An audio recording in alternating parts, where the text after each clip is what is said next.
I'm not even kidding. Like, if you go on the map, it says Sarah's Speakeasy. Yeah, I was stalking you on Snapchat. I saw you were in You're a fucking creep. Oswego, and I saw that Speakeasy. I was like, what is that? And I couldn't find anything else. Oh, that's cool. You don't have your location available on Snapchat? Because I thought you took yours off, and I was like, okay, fine.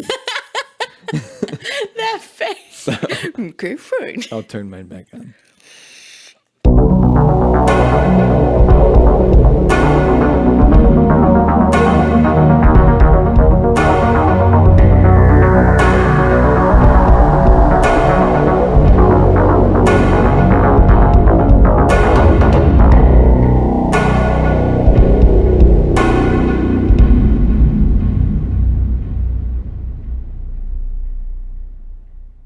Okay, well, we can start whenever.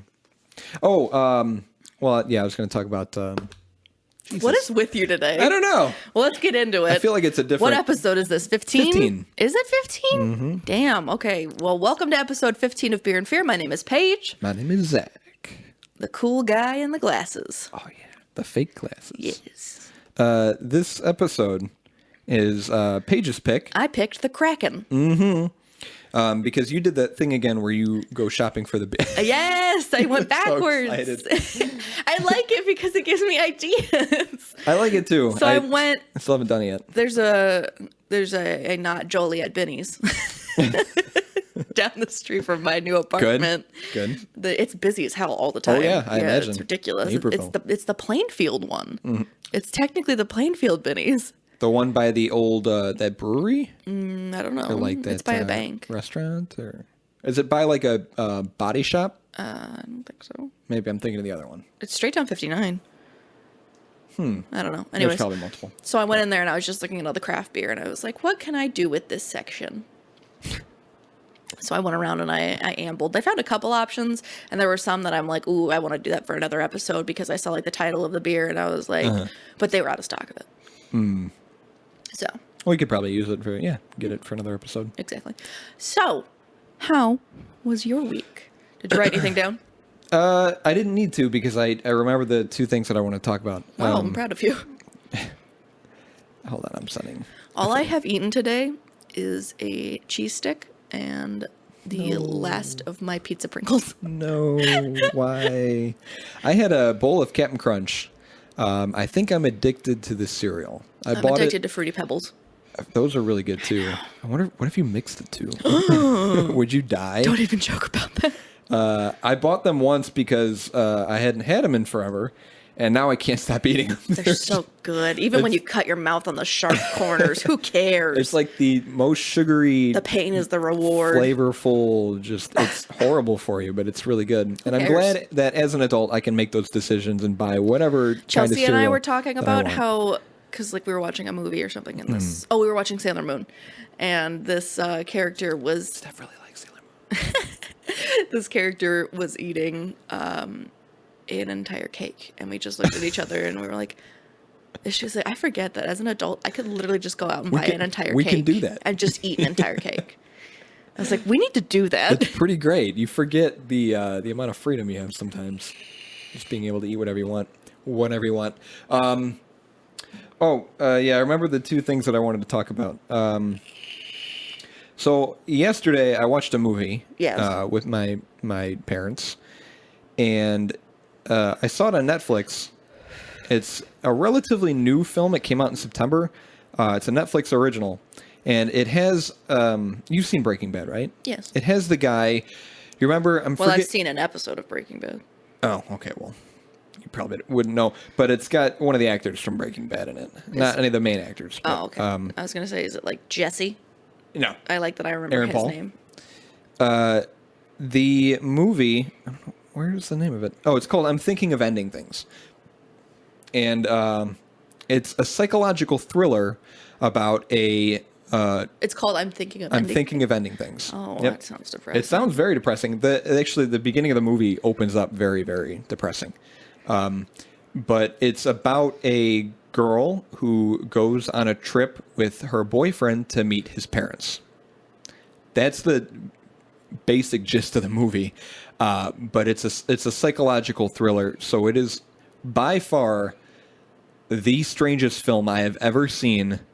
Years ago, I watched this film called Eraserhead by David Lynch.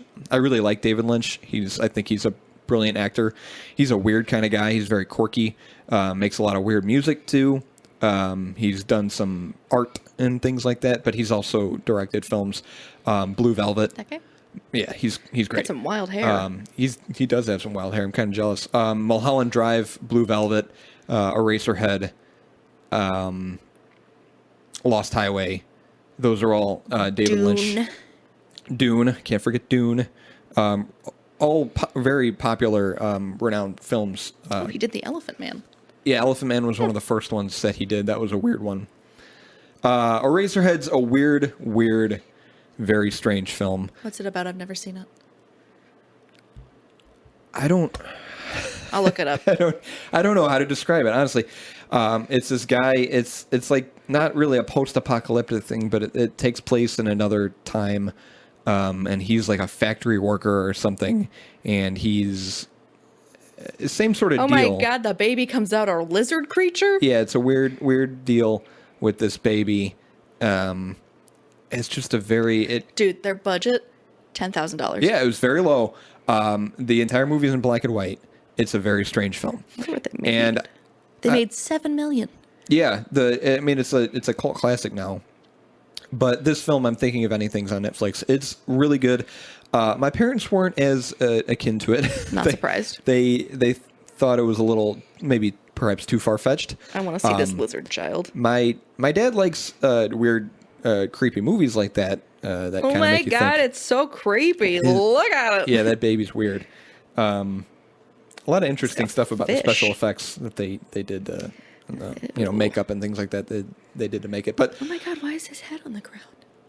It's a weird film. They turned his head into an eraser, hence the name of the film. It's at one point in the film that's a thing that happens. What a weird fucking movie. Check it out. It's on Netflix. I'm thinking of ending things. It's a Netflix original. Very, very brilliant acting, phenomenal acting by everyone in the film. I didn't recognize anyone except for that one character who plays that guy in Breaking Bad. I'm forgetting his name.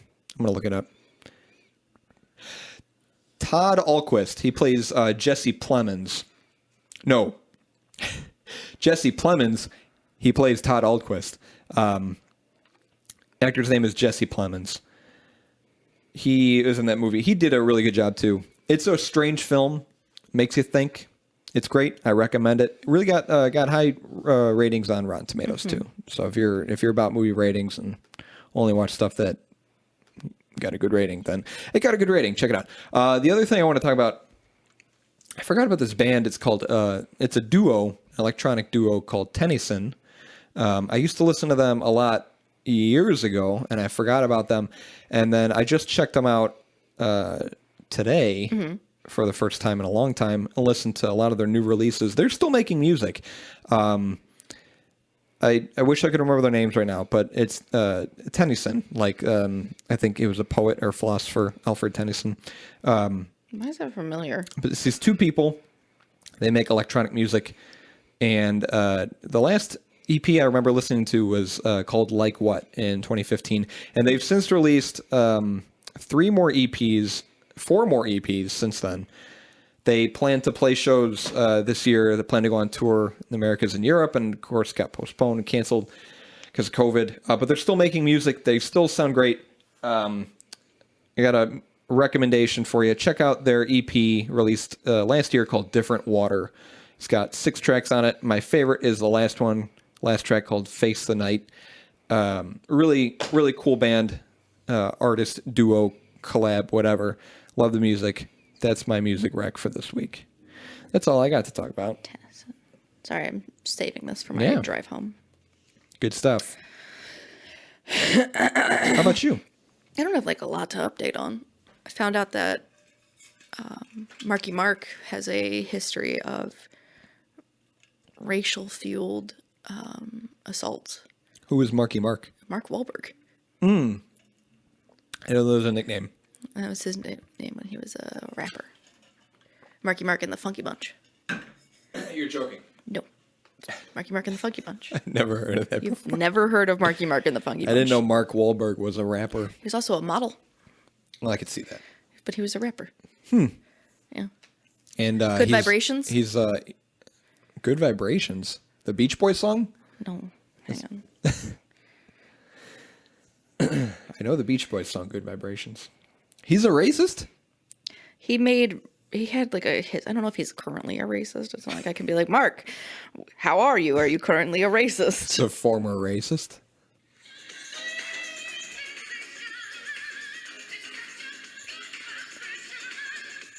Can't say I've heard that song. Really? Yeah, it's not ringing a bell.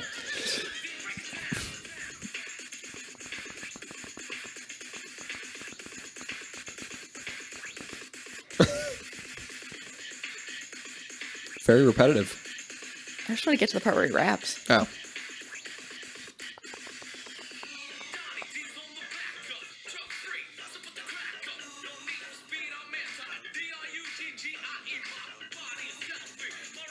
Okay. Yeah, man. Well, I learned something today. So I don't know why. I was looking up. Someone on Facebook made a post about. It was like a post that was like, describe your dog's name without actually saying the dog's name, and her dog's name is Emma, and it said Mark Wahlberg's Life Giver, and I was like, oh, is his mom named like Emma? So I went to look it up. I couldn't find anything on his parents, but I went to his Wikipedia, and he has like a criminal background of like he was 15. He and a group of kids like chased after these like African-American children, calling them the N-word. And he like beat up 2 Vietnamese people in the same day and called them like derogatory slurs. Terms. Oh. Like I was like, what the fuck? Jeez. I know one of the Wahlburgers. Well, we've got a Wahlburgers. Yes, they're delicious. But one of the Wahlbergs lives in St. Charles. Yes. I forget which one it is. But I think his wife was pulled over a couple times when I was on shift one day. I found that out. A couple times. That's pretty funny. We got one of the Wahlbergs again. That's when I found out that they lived here in St. Charles. It's funny. Oh, I did not know that. Yeah, I thought that was weird. That was like my weird thing I learned today. This is what you do when you wake up at like 10 a.m. and start Googling and shit. Yep. And like going on Facebook. That's usually what I do right before I go to bed. So I don't have anything new to update in the apartment. Still got, I'm mostly unpacked. I finally hung up all my clothes and shit like that. Did you get like your shelves and cabinets and stuff yet? Not yet? Mm-hmm. Not yet. Well, you got all the time in the world, so it's fine. No rush. Nothing else though. Wow, we're boring this week. It's okay. Well, there's some stuff we talked about. Yeah, that's true. Like Marky Mark. All right, let's get into it then. This week, the beer is called Sailor's Kush. What a weird name. That is a weird name. It is from, it's loading, Half Acre Beer Company. Heard of them? Yes, I've had their Daisy Cutter before. I have, They're from Chicago. Daisy Cutter's really good. That's right. They opened in 2007, and they are owned by Gabriel. No, there's not an E, it's Gabriel. Something. Mm-hmm. Yeah. Anyways. In March 2009, Half Acre Beer began production in its own brewery on Lincoln Avenue in the North Center neighborhood of Chicago. 2009? Mm-hmm. I didn't know they were that recent. Building upon their growing popularity, a tap room adjacent to the brew house opened in 2012. A 2013 Chicago Magazine annual poll named the Half Acre Tap Room the city's 8th best bar. Wow. Due to its continued success. A kitchen was added in 2016 of January, completing the transition to a full-service brew pub. Nice. In 2015, the brewery expanded by opening a second larger brew house on Balmoral Avenue in the Lincoln Square neighborhood of Chicago. Balmoral? Approximately a mile and a half from the Lincoln Avenue facility. I'm looking up this brew pub because I want to add it to my list of places to visit. Lincoln Avenue, there it is. So I can like go there and eat food, yeah? Yeah. Oh, look at that. Ooh. I'm just really hungry. Oh, yeah, same. So, Sailor's Kush. Yep. A siren song to the hop totem. Sailor's Kush calls up English yeast with 2-row Vienna pale malt and oats, plus 2 servings of Enigma, Equinox, Comet, Galaxy, Nelson, and Citra. Whoa. We're all at sea, don't get the bends. It was released December 13th, 2019. So it is a pretty new. It's almost been out for a year. Yeah, not even a year. Yeah, right? It's crazy. Wow. I'm excited. On Beer Advocate, it has a score of 92, which is outstanding. Wow. Right? Isn't that always surprising? It is a IPA, an Imperial, and the style is ranked 800 out of all Imperial IPAs. Okay. Its ABV is 8%. Its average score is 4.2. Nice. It's also a rotating beer, so it's seasonal. Oh, perfect. Now I got to go find my beer review that I have. It's nice you were able to find it. Oh, God, where was it? Oh, no. There it is. Okay. My beer review is from Jay Zellinger. He gave it a 4.31 out of 5. Mm-hmm. It was canned on 9/30/20. I like when they include that. Appearance, pours an opaque dark orange. It looks exactly like dark orange juice with dense, fluffy white lacing. What's dark orange juice? I mean, just like if orange juice was darker, I'm guessing. What is wrong with you? The smell? Well, it's like a separate thing. No, like, do you guys have any dark orange juice here? I've heard about it. Don't like the light stuff, okay? I don't like the light one. The nose is pungent and dank tropical fruit that smacks you in the nose. Dank. Nectarine, peach, guava, pineapple, and spicy fruit rind. Its taste is spicy tropical fruit from start to finish. Very vibrant, juicy tropical fruit from start to finish. Apricot, lemon, lime, papaya, dank floral, peach, mango, peppery fruit rind, and leaves a lingering sweet, oily orange over top of bitter, juicy floral and citrus that lingers for an incredibly long time. Huh. The ABV is completely hidden. I don't know what M stands for. M? Yeah. Like the letter? Oh, it goes like appearance, so A, smell, S. Oh, probably mouthfeel? Oh, maybe. Yeah. Oh, yeah. It is. I read the end. Big, pillowy, soft body with a small amount of spicy burn on the way down. Yeah. Very dry on the tongue. And then overall, this is a fantastic DIPA with lots of fruity complexity. It sounds very fruity. I'm very excited for it because it was such a, like, 8% for the ABV. And I was like, oh, it's very fruity for an IPA. Now, the DIPA, does that stand for dank IPA? I don't know why he used There's dank a lot of so dank. much. Well, I mean, it's Sailor's Kush. And yeah, that's true. Kush is often described as the kids use the word. Oh, what as the kids use. I'll grab the beer for you. Thank you very much.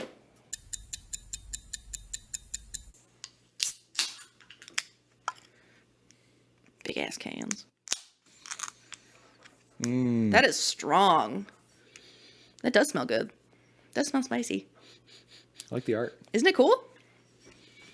It says, keep beer cold. Why does it say that? It's just a suggestion. Okay, I'm spilling. Even when I try, I get foam. It did better than last week. I think the only time I do well is when I'm not being recorded. Last week I didn't even try. You just get so nervous. I do like how this smells. Tip the whole can. Oh, God. Pineapple. Oh, yeah, right off the bat. Like, once you smell it in the glass. That is a lot of pineapple. What an interesting beer. I haven't even tasted it yet, and I'm kind of eager. I mean, I was going to say I'd never heard of it before, but, I mean, because it's so new. Yeah. Double dry hopped, double India Pale Ale. Double dry hopped, double IPA. Well, I imagine it to be very strong. I mean, not even just talking about the ABV. I love the smell of pineapple in this. This smells so good. There's the very frothy foam. Right up to the fucking edge. Oh, yeah. You're a wild man. Mm-hmm. I haven't even tasted it yet, and I'm pretty eager to try it. I'm almost convinced that this is going to be one of my new favorite beers. I love that optimism. Right? You want to clink? I love the color, too. Mm-hmm. He was right, dark orange juice. Wow. I'm into that. That's got a lot of stuff going on. Oh, I like it though. That is. The ABV is definitely hidden. That is unlike anything I think I've had before. I mean, yeah, you get a lot of the fruit, but there's also something else happening, and I can't describe it. I don't know. I feel like the review is pretty accurate. I like it. Yeah. Very citrusy. Like, when you burp and you can kind of taste like different parts of the beer. Mm-hmm. I can taste the guava when I burp. Like there's pineapple on the tongue and then guava in the burp. It's got a nice guava burp to it. I'm going to start writing Beer Advocate reviews, and I'm always going to include a burp section. Taste, mouthfeel, yes, burp. Burp. That's the most important part. What did she get out of the burp? I can agree with the dry part. Yes. But it's sweet. For it having so many hops in it, and for it being a double hop beer, not extremely hoppy. You can taste everything though. Oh yeah. All the fruit. It's very equally balanced in what they wanted in the ingredients. Flowery type stuff going on. The spicy fruit rind. Mm-hmm. And the smell is just perfect too. This is a good freaking beer. This is an amazing beer. Damn. And this is, you said it's seasonal, so it's seasonal to what, autumn and winter? It just says rotating seasonal. It didn't really say when it was out. I'm guessing it's fall and winter. Yep. Well, I was right. This is definitely a favorite of mine. Huh. I mean, this is like Bat Squatch level, I'm thinking. This is my number one so far. Oh, yeah, we should pull up and rate it. Mm-hmm. Like when you hit that citrus note, like when you swallow, it is so pleasant. Yep. And it does hang out. Mm-hmm. So. I should probably not be chugging this. It's a double IPA, but it is one of the easiest to drink. I agree. It's not, there's no... Very pleasant. I would imagine if it's a little bit colder, I'd probably like it a little bit more. Yeah. I didn't have that long a time to put it in the fridge. Still nothing wrong with it. No, I agree. With how much I don't like warm beer, this was very pleasant. And it's not that it's warm either. Just a little bit warmer. It did spend a little bit of time in the fridge. But... Well, I actually put it in the fridge before I left for a little bit. But, 30 minutes here. Yeah, I think it's perfect. Love the color. Very, very fruity. Just a very appealing beer overall, from the can to the pour, to the smell, to the taste. It's got a lot going on, and everything is pretty much... It's spot on. I mean, blown it out of the park, really. I agree. This is my number one. You're going to put it as number one? That makes Tropical Bitch my number two. Do I have Tropical Bitch as my number one? You do. Put Tropical Bitch in the 3 for me. You have Dead Guy as a 3. So you want to still keep it before Dead Guy? Yeah. That would be just drop everything down. Okay. And I would give this one a 2, just because I'm not jumping the gun and putting anything at 1. Okay. I think that Pumpkinhead's going to end up being 10. Unless we try something nasty. We will see, yeah. Still got 5 more episodes. Oh, that beer's really good. I know, I dig it. Anyway. I'll get into the background. I'm just gonna hold this beer because I'm gonna sip it periodically. Sipping on it. So, I imagine your tie-in to Kraken was Sailor. Okay. Yeah. Cool. I'm smart. I saw it and I was immediately like, oh, Kraken. I like that. Maybe I should do that next time. I just need time to go out. It's just, for me, it's so much easier to, because we have this huge list of topics, pick a topic, and then find a beer, and I could just look on Benny's website, but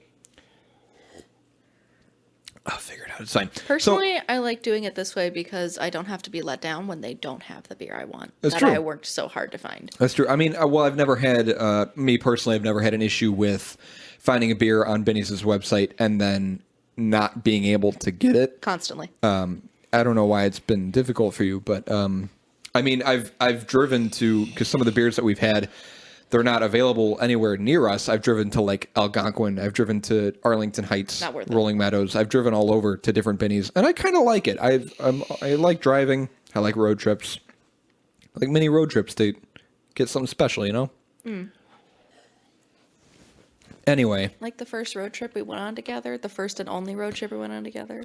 To get your guitar. Actually, there was, I love that day. That was a great day. I love this guitar, too. That was fun. But there was a beer I was looking at, I think it was last week's episode, that I think it was Burlington, Illinois. That's way south, too. That's kind of like just east of Peoria, I think, but it's also pretty much the same distance south. And I was almost going to say, let's go get it. And be like, Paige, let's go on a road trip. Wake up early Tuesday or Monday before we record. We'll drive down there, grab the beer, drive back. But it's like a 2-hour drive, so... You know, I would have done it. Yeah, I don't think it really would have worked out on my end, unfortunately. But I'll keep it in mind for future episodes. It's a good beer. What the fuck? It is good beer. So the Kraken, according to Scandinavian folklore, doing great so far. Folklore. 4 words in. Killing it. According to Scandinavian folklore, the Kraken is a legendary cephalopod-type sea monster of enormous size. Is it cephalopod or cephalopod? Cephalopod. I'm doing great. Are you a little tipsy? No, it's fine. I had Captain Crunch.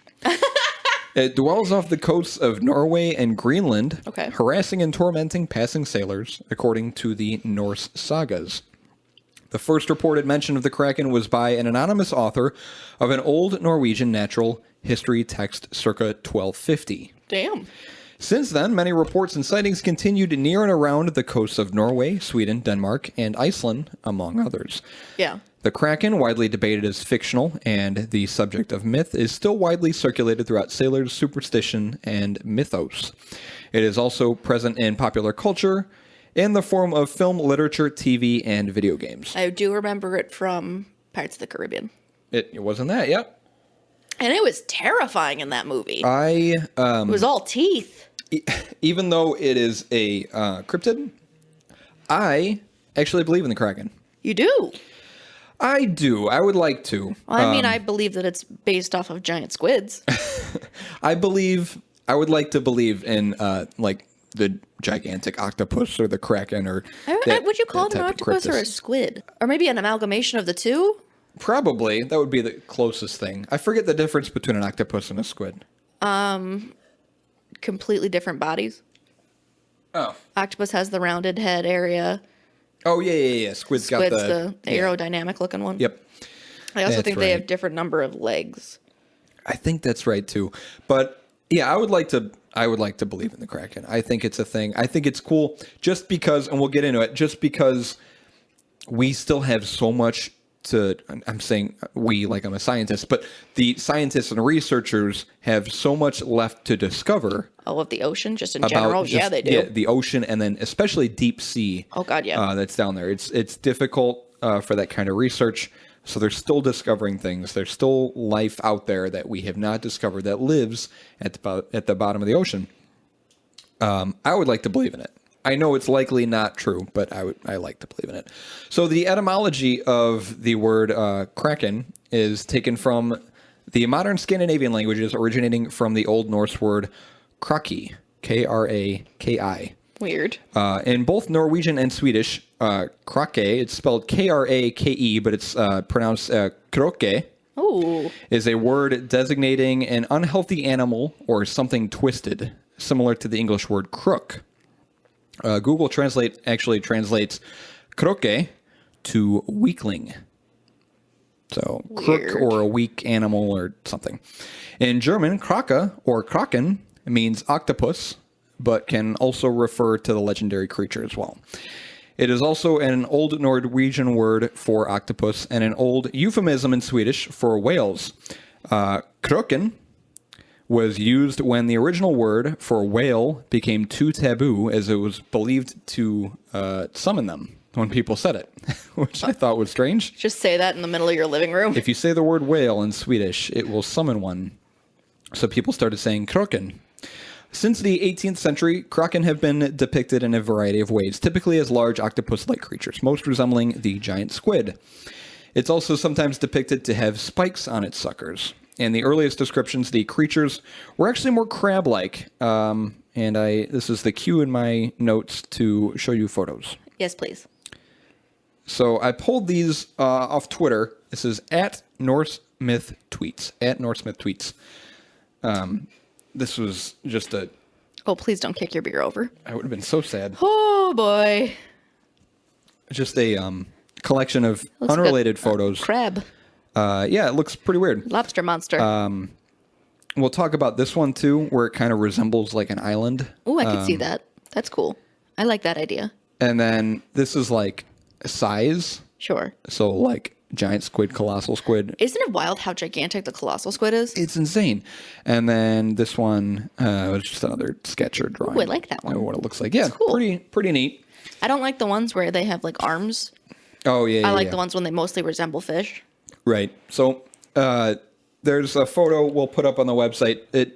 Earlier representations were more crab-like. I have a weird quote here. The Kraken, originally described as a crab creature with a body so large it was mistaken for an island, it would sink ships not from using its arms, but with the whirlpool following in its giant wake. It's known to attract many fish. Good hauls meant it was nearby.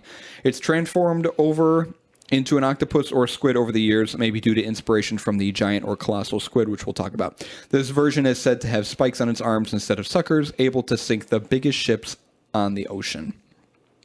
More modern depictions resemble a large octopus or squid. I've got a few more photos. I'll put these in order. So this is that's kind of small, but it's... Oh, I've seen that one. I like that one. It's pretty neat. And then there's that one. This is actually that one looks more like an octopus. Just like a giant octopus. It's a picture. It's by this guy, Russell Marks, on ArtStation, a website called ArtStation. I wanted to credit him. Russell Marks actually made that. It's a cool photo. Very impressive. A cool painting. That's a huge ship. And then I really like the... you'll run into these photos where it's just depicted as this massive, otherworldly, like, godlike being. Like, it's just insane to me, like, looking at pictures like this and just imagining... If the Kraken was real, which you choose to believe he is, can you imagine what other creatures would exist in the ocean then? Because the ocean is massive. Right. Yeah, I don't know. And there's definitely many more arguments against... Like, he could not have no predators. Right. There's definitely many more arguments against its existence, which I acknowledge. Even sharks can be killed by, like, killer whales. Right. I know it's most likely not a thing, but I liked it. I understand. But that picture in particular is really I would cool. say out of any cryptid, I would, be down. I like ocean creatures more than anything. Like, I don't believe in Bigfoot. Bigfoot. What would it be? Bugfit. Bigfoot. But I would like for, like, ocean cryptids to be real. Just because... out of everything, God, the ocean is so vast and cool. Unknown, and there's a lot more room for believability because of that. Exactly, because we don't really know what's down there. I feel like I'm trying to remember. I feel like there was a comparison that someone said that our lack of knowledge of the ocean is comparable to our lack of knowledge of space. Ooh. Well, I mean, the ocean is obviously finite, yes, whereas space is not. But I can definitely see the lack of knowledge behind it. But also, I love how there's a comparison also that octopus are like aliens. Right. I've heard that before too. And just to think of like this massive kraken who could be like an alien species that just dwells in the deep. Kind of like, and we'll probably do an episode about this in the future, the Loch Ness Monster. I would like to believe that also exists. Really? However, there's been like complete exploration, deep dive exploration of Loch Ness. Yeah. And there's nothing in there. But I would like to. What if it went on land every now and then and hid? Just kind of hangs out for a little bit. I'd love it if Nessie was real. Right. I would too. And that's. I think I would agree with you. As in the world of all the cryptids, there's a little more believability in the ones that exist in the water. I would agree. So there's quite a bit of history to do with the Kraken. I didn't include everything, but I've got a few quotes and some summaries here. So as I touched on previously, the first known mention of the Kraken was in the Old Norwegian, and I included how to say all this. I'm still going to butcher it. No, you got this. Konungsskutja. Konungsskutja. That wasn't bad. It means the king's shadow. It's kind of badass. And it was referenced in this text.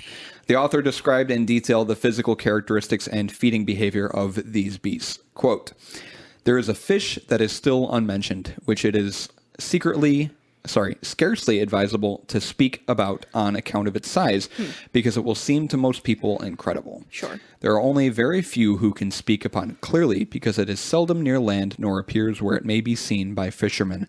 And I suppose there are not many of this sort of fish in the sea. Most often in our tongue, we call it Hafgufa. Hafgufa. Can you imagine if they're like, would you imagine that as a species, like multiple Kraken? That's what they weren't entirely sure of. But I think one of these texts mentions there can be no more than two of them, I think. So it continues, nor can I conclusively speak about its length in ells, because the times he has shown before men, he has appeared more like land than like a fish. Neither have I heard that one had been caught or found dead. And it seems to me as though there must be no more than two in the oceans. And I deem that each is unable to reproduce itself, for I believe that they are always the same ones. Then, too, neither would it do for other fish if the Hafgufa were of such a number as other whales on account of their vastness and how much subsistence that they need. It is said to be the nature of these fish that subsistence or sustenance? It says subsistence. Oh. Subsistence, sorry. That they need. It is said to be the nature of these fish that when one shall desire to eat, then it stretches up its neck with a great belching, and following this belching comes... Sustenance. No, subsistence. It's got a B in it. Oh, the action or fact of maintaining or supporting oneself at a minimal level. Subsistence. That's weird. Yep, never heard of that word either. Me either. I just included it in the quote. It is said to be the nature of these fish that when one shall desire to eat, then subsistence. Okay. Thanks, Google. Then it stretches up its neck with a great belching, and following this belching comes forth much food, so that all kinds of fish that are near to hand will come to present location. Then will gather together, both small and large, believing they shall obtain their food in good eating. But this great fish lets its mouth stand open the while, and the gap is no less wide than that of a great sound or bite, and nor the fish avoiding running together there in their great numbers. But as soon as its stomach and mouth is full, then it locks together its jaws, and has the fish all caught and enclosed, that before greedily came there is looking for food. A lot of that did not sound like English, because it was very old, a very old text. I was just reading it verbatim. I thought you did pretty good. Thank you. You're welcome. This beer is really good. It is. Are you done? Mm-mm. Oh, okay. I was going to say. Just taking a quick break. Taking a breather. That was a lot to read. In the 13th century Old Icelandic saga, Orvar Odr, an anonymous Icelander recounts their journey to Helluland. Today it's Baffin Island. It's the largest island in Canada on the east coast. The team ventures through the Greenland Sea and encounters two gigantic sea monsters. There you go. Which they name Hafgufa, yes, which means sea mist, and Linkbar. Lingbakar. I didn't include a pronunciation that one. Linkbakar. Lyngbakr, which means leatherback. Lingbakar was reported to be the largest whale in the world, while Hafgufa was reported to be the largest monster in the sea. Hafgufa is believed to be a reference to the Kraken, whereby the monster mimics an island and lures sailors into its reach. Famous Swedish 18th century naturalist Carl Linnaeus, known as the father of modern taxonomy, he created binomial nomenclature. So the whole genus species thing, that's this guy, Carl Linnaeus. He included the Kraken in his first edition of his systematic natural catalog, giving it the scientific name Microcosmos. Microcosmos. Now, today, Microcosmos refers to a genus of tunicates, which are like, they're called sea squirts. They're those colorful tubular things. like from SpongeBob, the conical tubular sure. sea things that are stagnant and don't move. In 1802, French malacologist, which is someone who studies mollusks, there's a name for it, malacologist, Pierre Montfort recognized the existence of two different types of octopus, giant octopus. He claimed the first type, the Kraken octopus, had been described by Norwegian sailors and American whalers. The much larger second type, the colossal octopus, was reported to have attacked a sailing vessel from St. Malo off the coast of Angola, which is a coastal West African city. The Colostopus.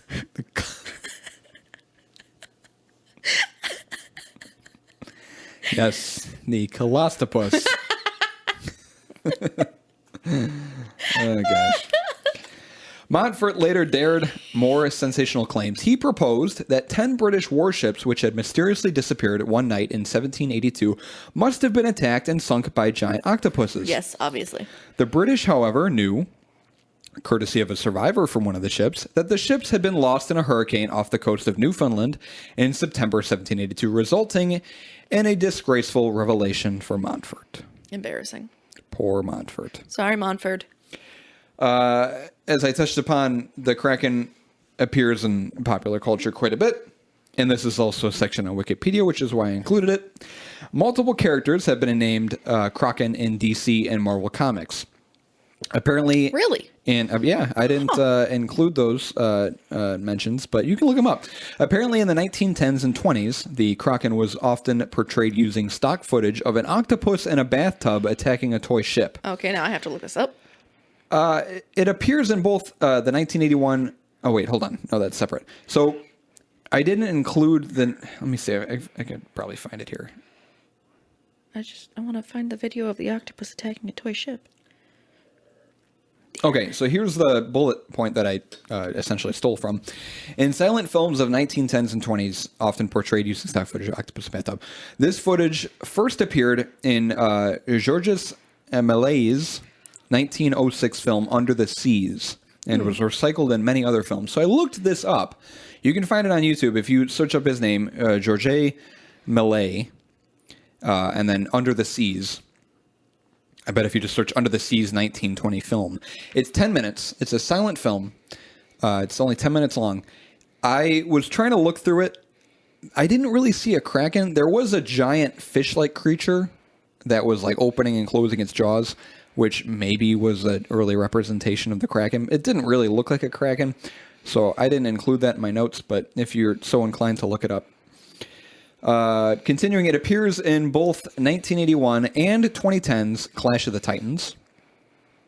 In the film Pirates of the Caribbean Dead Man's Chest in 2006, the Kraken is an enormous cephalopod-like sea monster. It does the bidding of Davy Jones by pursuing the souls of men who bear the black spot, a mark that appears on men who are overdue on their debt to Jones.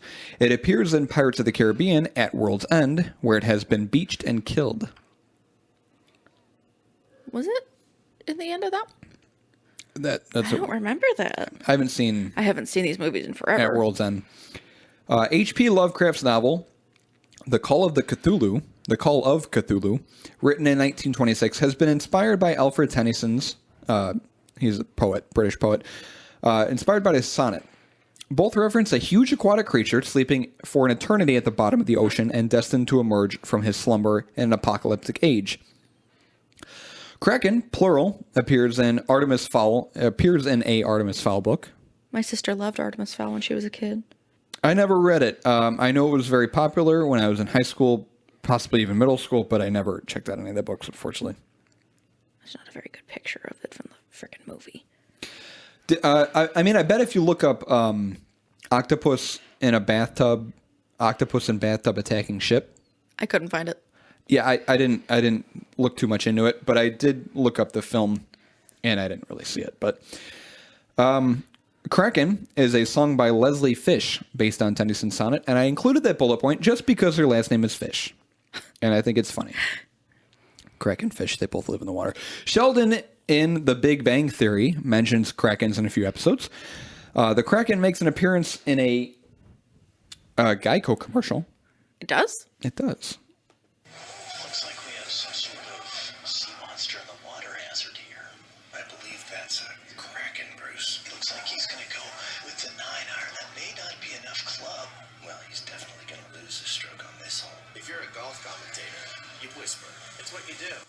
Save 15% or more on car insurance. What a weird commercial. This golf course is electric. This golf course is electric. I may have found it. You may have found it? I may have found it. The Kraken also makes an appearance in a Family Guy episode, which I have not seen, I don't think. It's also been in several video games, and I'll list a few. Battlefield 1, Call of Duty Ghosts, Earthbound, Fable, The Lost Chapters, Final Fantasy, God of War 2, Kerbal Space Program, Old School RuneScape, I didn't find it. Sea of Thieves, The Sims 3, Island Paradise, Tomb Raider Underworld, and World of Warcraft.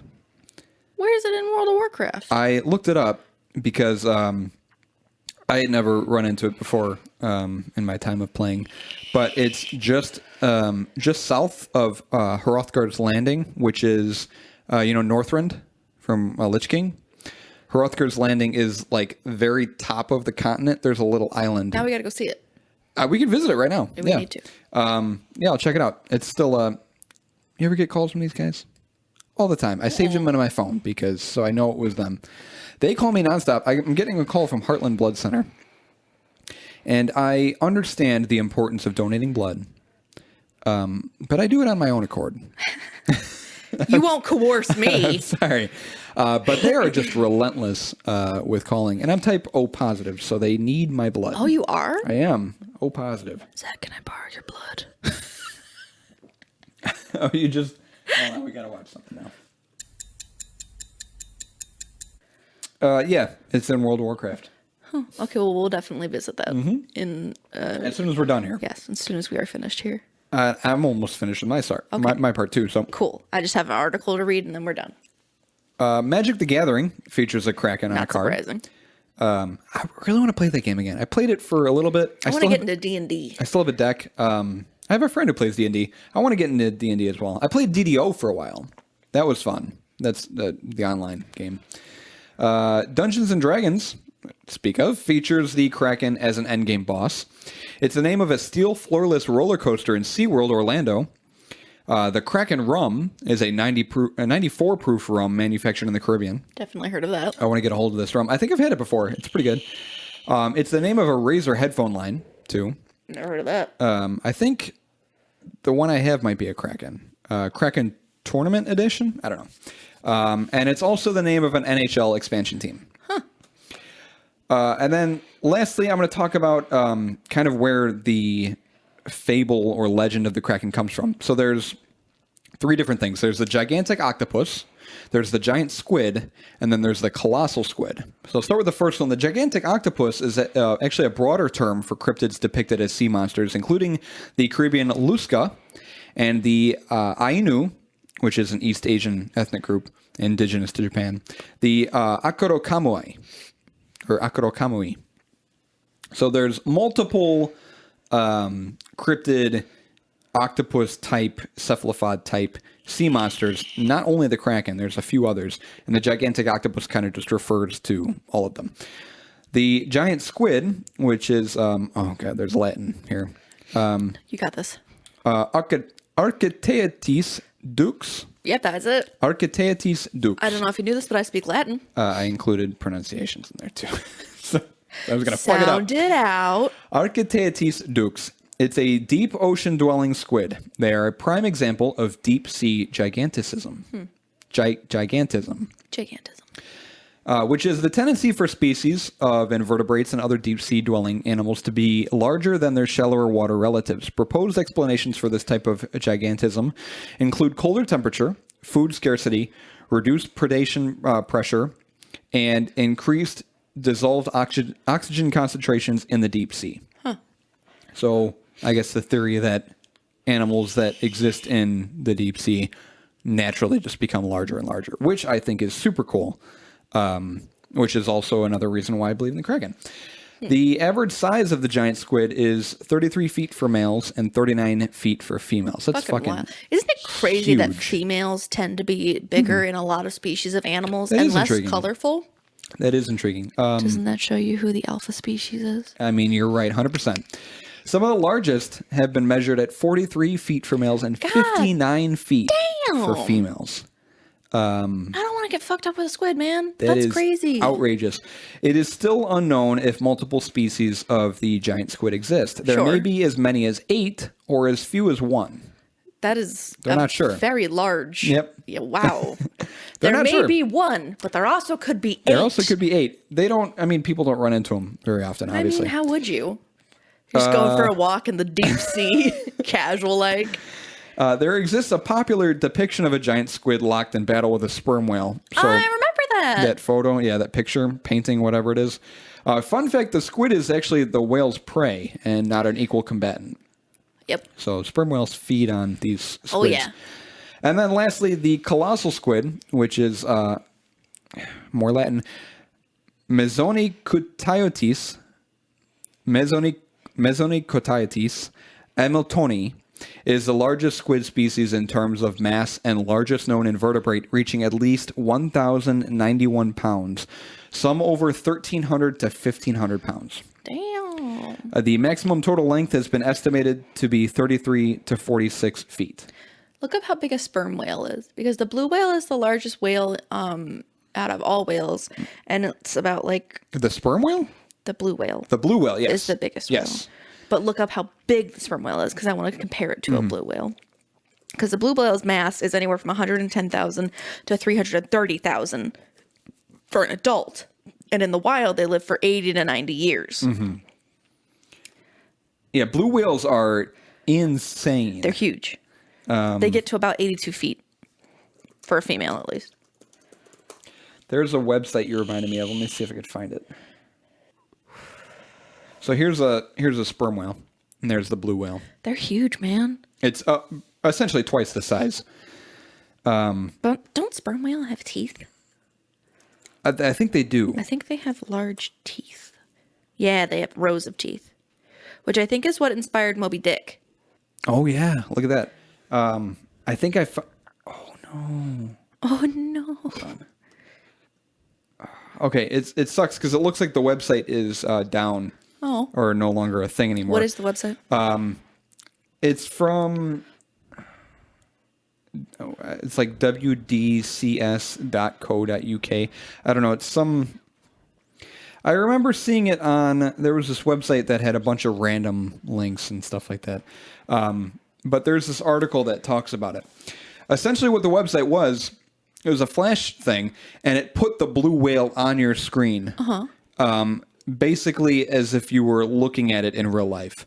So generally, most of the time when you pulled up this website, all you would see is just its eye. Oh, that's so scary. That just filled the screen. And you'd be able to scroll through this website to just see how enormous this blue whale was.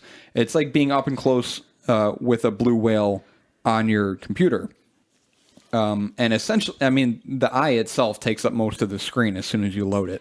And then you start scrolling and you can see the rest of the whale. It's just ridiculous. It's supposed to be like the realistic depiction of its size. Sure.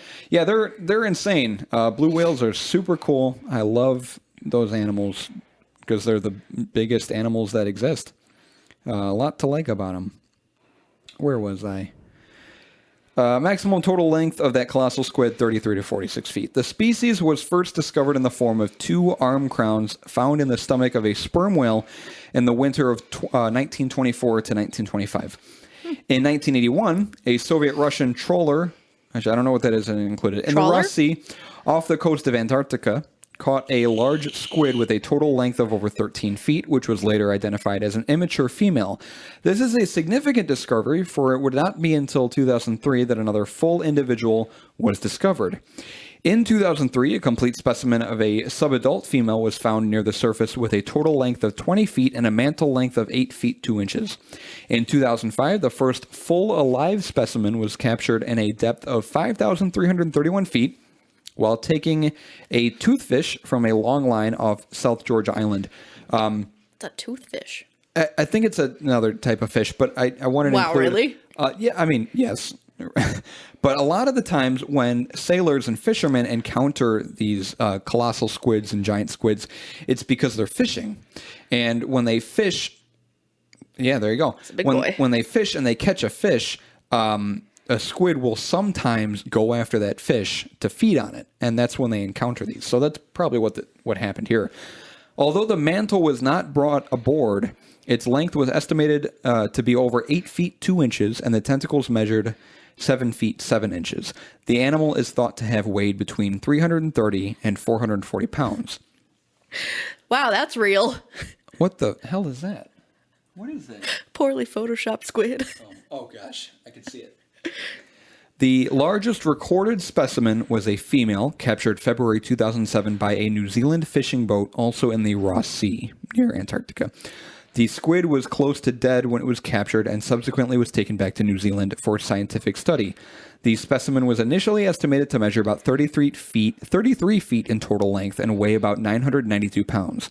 The squid turned out to actually weigh 1,091 pounds. And that's the heaviest colossal squid that's ever been recorded. Big boy. There are some to be estimated heavier than that. And then my last thing is this cool little segment. I'm going to read verbatim from Wikipedia. Sure. It's the defrosting and dissection of a specimen April through May 2008.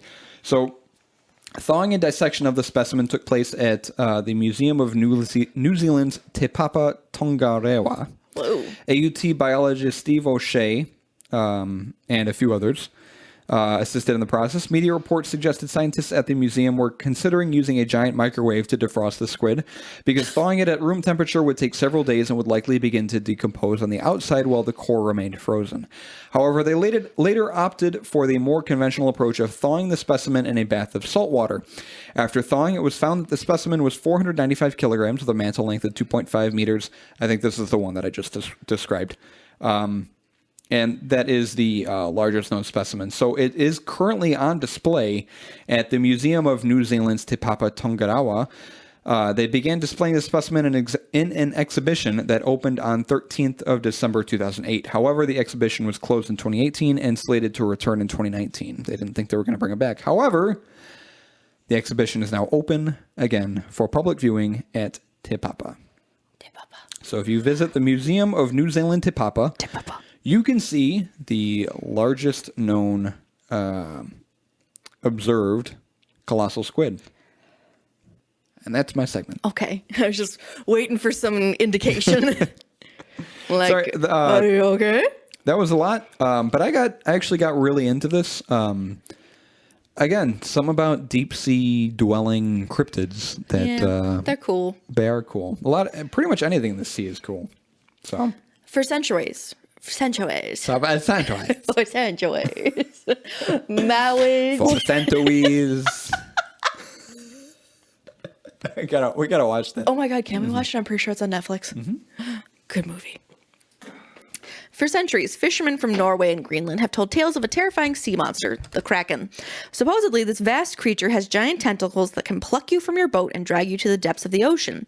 You can't see it coming because it lurks deep beneath you in the dark water. But if you suddenly find yourself catching a great many fish, you should flee. The Kraken might be beneath you, scaring the fish towards the surface. Mm-hmm. In 1857, the Kraken began to move from myth to reality, thanks to the Danish naturalist Japetus Strunstrup. Nice. He examined a nice. That was good. He examined a large squid beak about 8 centimeters, 3 inches across, that had washed up on Denmark shores several years earlier. Originally, he could only guess at the overall size of the animal, but soon he was sent parts of another specimen from the Bahamas. When Steenstrup, whatever, finally published his findings, he concluded that the Kraken was real, and it was a species of giant squid. He named it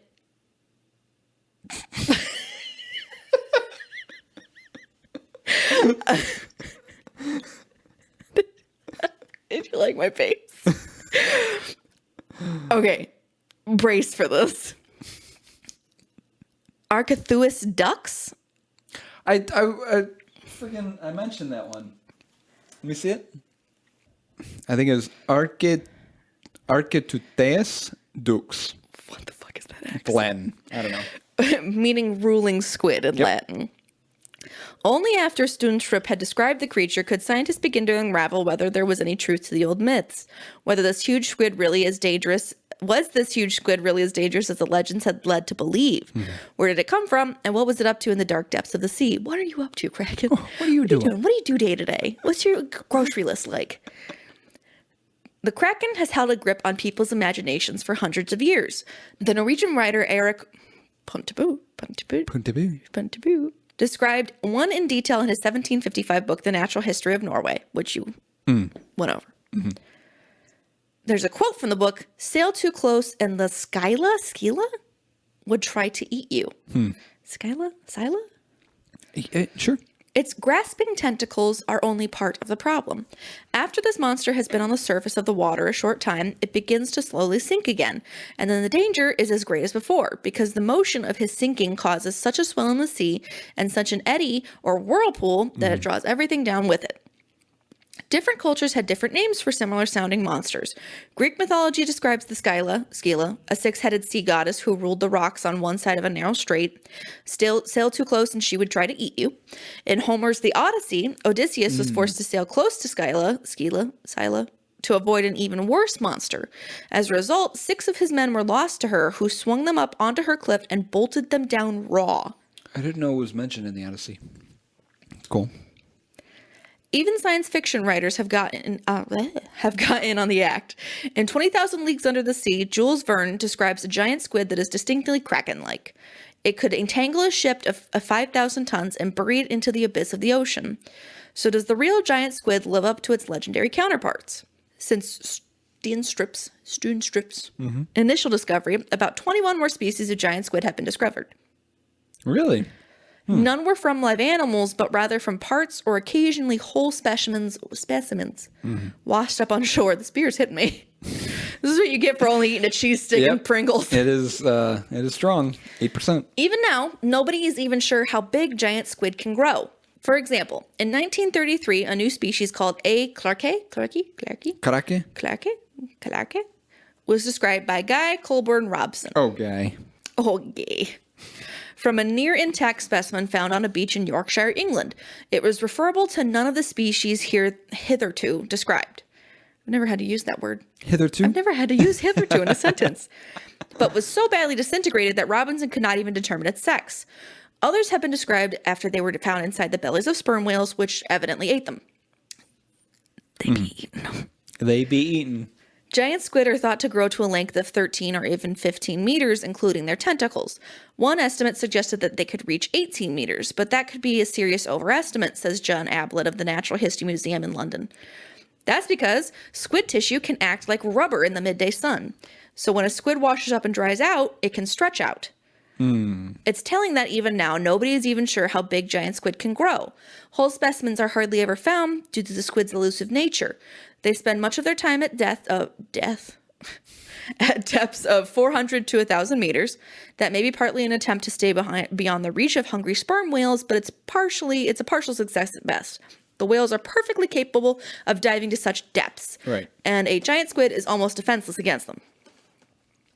The squid does have one advantage. Its eyes are the largest of any animal. Right. They are as big as dinner plates, up to 27 meters, 11 inches across. That's crazy. These giant peepers are thought to have evolved especially to spot the whales at great distances, giving the squid time to take evasive action. In turn, giant squid prey upon fish, crustaceans, and smaller squid, all of which have been discovered in the stomachs of those analyzed. One giant squid even turned out to have the remains of other giant squid in its stomach, suggesting that they sometimes resort to cannibalism, although it's not clear how often. The squid look like they should have no problem catching prey. They have 2 long tentacles that could grab their victims. They also have 8 arms covered with dozens of suction cups lined with horny rings with sharp teeth. If an animal gets snared by enough of these suction cups, it could never escape, says Clyde Roper, a retired giant squid hunter. I want that title. At the Smithsonian Institution in Washington. This sounds like a terrifying ordeal, but none of it is proof that giant squids are active predators. Some big killers, such as sleeper sharks, move slowly to conserve their energy. They only scavenge for food when it presents itself. In theory, giant squids might do the same. The idea was blown out of the water in 2004. Determined to observe a giant live squid in the wild, Tsuneme Kubadaro of the National Science Museum in Tokyo teamed up with whale expert Kiyoshi Mori. Together, they used the known locations of sperm whales as guides and snapped a photo of a live giant squid near the Akasawara Islands in the North Pacific. Kubadaro Caballero, and Maury just giving up. lured the giant squid with bait and discovered that it attacked horizontally by stretching out its tentacles in front of it. Once the squid had caught something, its tentacles coiled into an irregular ball in much the same way that pythons rapidly envelop their prey within coils of their body immediately after striking, according to their report. Here's one of the first photos of a giant live squid. Damn. 8 years later, Caballero went one better. Working with a film crew, he captured the first video footage of a giant squid. The key to this, according to team member Edith Witter of the Ocean Research and Conservation Association in Fort Pierce, Florida, was stealth. She suspected that the electric thrusters that power most submersible cameras were scaring away the squid. Instead, she came up with a contraption called Medusa, a battery-operated camera attached to a lure. Medusa emitted a blue light designed to mimic the light produced by a crown jellyfish called Atolla. When this jellyfish comes under attack, it uses its light to lure any big creatures lurking nearby to swoop in and attack the attacker. Neat, right? The footage from the first 8-hour dive was largely blank, but during the second attempt, the enormous arms of a giant squid suddenly flashed up on the screen. We were screaming our heads off, says Witter. The squid only took small, delicate bites. After a few more tries, they saw the squid in full and watched its arms wrap around the whole camera platform. It precisely aimed for the place where a predator would have been, confirming that it was indeed an active predator. To further entice the squid, Caballero dropped down a smaller squid as bait. He and 2 others then spent 400 hours in a cramped submarine to get more footage and see the creature with their own eyes. A giant squid did attack, but the bait wasn't shredded the way you would have thought. Says Witter, the squid fed for 23 minutes, but it only took very small, delicate bites with its parrot-like beak, gradually munching away. Witter thinks that giant squid cannot gobble their prey down quickly because they might choke. Giant squid are clearly not quite the scary monsters that have been painted as. They have been painted as. They only attack their direct prey, and Roper believes they are not naturally aggressive to human beings. As far as we can tell, they are more like gentle giants, says Roper, who calls them magnificent creatures. Oh. Though they have been known for over 150 years, we still know almost nothing about their daily behavior or social patterns, eating habits, or where they travel in a typical day or year. As far as we know, they are solitary animals, but their social lives remain mysterious. We don't even know where or how often they mate. We can't properly extrapolate from smaller squids, whereas in most cephalopods, the males have a modified arm for storing sperm, which they break off. Male giant squid have an external penis up to 1 meter long. Whoa. Me too.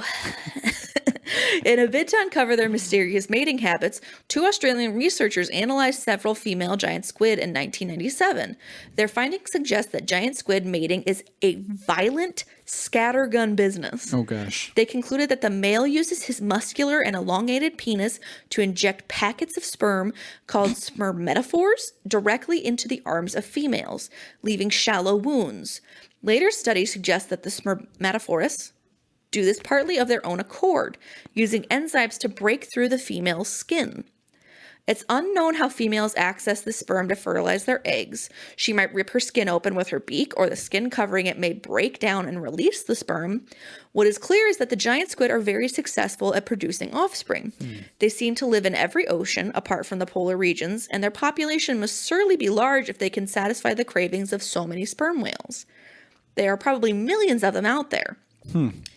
Witter says humans have clearly been exploring the deep ocean in a way that scares them off, or we would have seen more of them. What's more, it emerged last year that all 21 species described since 1857 actually belong to the same species. A study of the DNA sequences from 43 tissue samples taken from around the world showed that what seemed to be separate species were all freely interbreeding. This may be because young squid larvae are transported all around the oceans in powerful currents. That would explain why giant squid living on opposite sides of the planet can be genetically identical. Albert says that the mistake is understandable, as so many of the supposed species were originally described from incomplete parts. The entire world's population of giant squid may have evolved from a relatively recent population expansion after a preceding population crash. Nobody knows what caused their population to shrink. The genetics only tell us that the population began growing sometime between 110,000 and 730,000 years ago. So if the squid is not a true monster of the deep, are there any other contenders? The colossal squid, first described in 1925, looks like a promising candidate for a gigantic sea monster. Yep. It might grow even larger than giant squid. The largest specimen ever captured was only 8 meters long, but it seems to have been young, so it may not have reached its full length. Instead of teeth on its suckers, it has swiveling hooks to help it catch fish. But unlike the giant squid, it seems to not be an active predator. Instead, the colossal squid floats around and uses its hooks to ensnare prey that strays too close. What's more, the colossal squid only lives in the Antarctic seas, so they can't have been the inspiration for the Scandinavian Kraken legends. Mm-hmm. Much more violent are the Humboldt squid, which are known as red devils because of the color they flash when in attack mode. They are more aggressive than giant squid and have been known to attack humans. Huh. Weird to think of a squid attacking a human, right? Roper once had a lucky escape when a Humboldt squid came gouging with her sharp beak through my wetsuit. Some years before, he had been told the story of a Mexican fisherman who fell overboard into a school of actively feeding Humboldt squid. As he reached upward for his mate to pull him aboard, he was attacked and pulled beneath the seas and was never seen again, having become a meal for the hungry school of squid. I consider myself quite fortunate to have come out of the water in more or less one piece, says Roper. However, while the Humboldt squid is clearly dangerous, even at maximum length, they are hardly bigger than a human. So they don't pose a serious threat unless you happen to be in the water with them.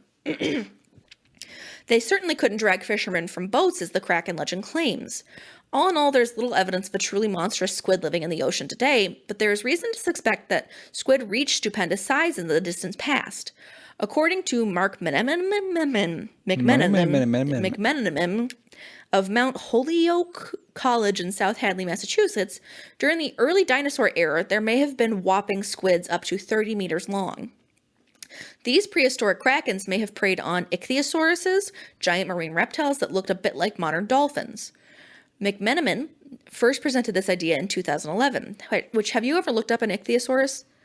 Massive. Terrifying. What is that? Look it up. How do you spell that? Ichthyosaurus, ICHT, HYOSAURS. Ichthyosaurs. Oh, yeah, I've seen these. Yeah, they're scary. Those are huge. He first presented this idea in 2011. He found 9 fossilized vertebrae from ichthyosaurs arranged in linear patterns that he argues resembled the pattern of the sucker disc on cephalic tentacles. He suggests that a kraken killed the marine reptiles and then dragged their carcasses back to its lair for a feast, arranging the bones in near geometric patterns. It's a speculative idea. In its defense, McMenamin points out that modern cephalopods are some of the most intelligent creatures at sea. It's true, octopus have huge brains. And that octopus have been known to collect rocks in their dens. However, his critic points, his critics point out that there is no evidence that modern cephalopods stockpile their prey. McMenamin has now found a fossil that he believes to be part of the tip of an ancient squid beak. He presented his findings at the Geological Society of America. We think we're seeing a very close connection between the deep structure of a particular group of modern squid and this Triassic giant. What it tells us is there were periods in the past when squids became very large. However, other paleontologists remain to be convinced. So far, it is not clear if there were truly gigantic squid in the seas of the past. Today's giant squid, however, seemingly has all the ingredients needed to make a monster. But rather than the reality of the animal, it's our perception, muddled by stories, that keep the Kraken alive. I think that's cool. I think this is the first, perhaps the first cryptid that, well, I was going to say the first cryptid that's based off of an actual animal that exists, and it's just legends that have been told about it, but I guess werewolves could be included in that, if you classify that as a cryptid. But I don't know, man, something intriguing about shit that lives in the water. A lot of unknown still. I was looking up, that's a colossal squid size compared to a human. Yeah. And then this was the Humboldt squid. Cute. it's just crazy that things get that big. Wow. Terrifying. There is something terrifying about the ocean as well. I think, what a cool job, though. I was imagining when you were telling your story, the people who were researching these animals, and I even looked up a video. Like, could you imagine working in a submarine and just being in the depths of the ocean, and like that is the coolest. Mm-hmm. And just witnessing this. I know. What a cool job. The ocean is beautiful. It's very frightening too, because there's still a lot of stuff out there that we haven't know nothing discovered. about. Mm-hmm. I know. Cool topic. Well. What did I think of the beer, Paige? Yes, sir. Oh, is that what you're going to ask? That was what I was going to ask. I was blown away. It was a really excellent choice. I always like hearing that. I always like hearing when you like it, because then I'm just like, yes, I picked something 100%. good. Oh, yeah. I mean, we've had really shitty beers. We've had really, really good beers. And this is one of the really, really good ones. Definitely, like I said at the top, like Bad Squatch, it's pretty close up there. I might put Bad Squatch ahead of this one. It'd be interesting to rank those, but there's a reason why we only do 10 at a time. Compared to seasons, yeah. So get a little out of hand. But definitely my favorite so far out of the last few episodes that we've done. Fruity, floral. It tastes like an IPA. Everything's perfectly balanced. There's not anything that like is too overwhelming or too upfront or just hits you in the wrong way. Everything's perfect about it. I don't know. That's my opinion. I greatly enjoyed it, which is always shocking because to anyone who listens and to Zach, I have a very strong distaste for IPAs usually. But since doing this show, I've come to realize that there is such a wide variety of IPAs that I need to be more open with my palate. Mm-hmm. There's so many options. I think it's cool that you picked this beer because I can tell it's also another one of your favorites. It's so good. I greatly enjoyed it. I love the art. I love the smell, the taste. Everything is balanced perfectly, like you said. Yep. I will say it is hard to sip on it because it is dry. And then there's a little bit of bitterness in the back of your throat from all the hop because there were like over 5 hops in this beer. Yeah, I know what you mean. It is very good, though. It comes in a very large can, so it's not like you need to be like drinking multiple of them for being an ABV of 8%. I think the sweetness helps with that, too, with it being a drier beer. Well, it also said that the ABV was hidden very well, and I would agree. 100%. For it being an IPA, I mean, it's a double ale, so it needs to be dark. But it's not strong. It's not overwhelming. It's good. It's very good once it hits the tongue, and then you hit that bitterness once it gets down to your throat. But like I said, when you get your burp, you get your guava. It's got a guava burp. You got your guava burp, and then you're good. I enjoyed it. Beer was great. Yes. Thanks. Good pick. Thanks, bud. All the stuff we say every episode. beerandfearcast@gmail.com if you have any questions, comments, concerns, if you want to submit anything for Flights and Frights, which someday we will eventually be able to do. Zach's going to play his guitar like a freaking fuckboy. Hey, that was rude. beerandfearcast@gmail.com. Hit us up. I love you. If you got a story to share, or if you just want to... We just want to hear from you. Yeah, talk to us. We want to know that people actually listen to this. And we're on Facebook, Twitter, Instagram, Reddit. All of our new episodes are released on all of those social media websites, so you can stay up to date with what we're doing. And then all of the major podcast websites we're on as well. Pretty much anywhere you can listen to a podcast, we are on. Yes. And we'll see you... that G chord. We'll see you next week. Have a good day. The new episode. Have a good day. I gotta pee.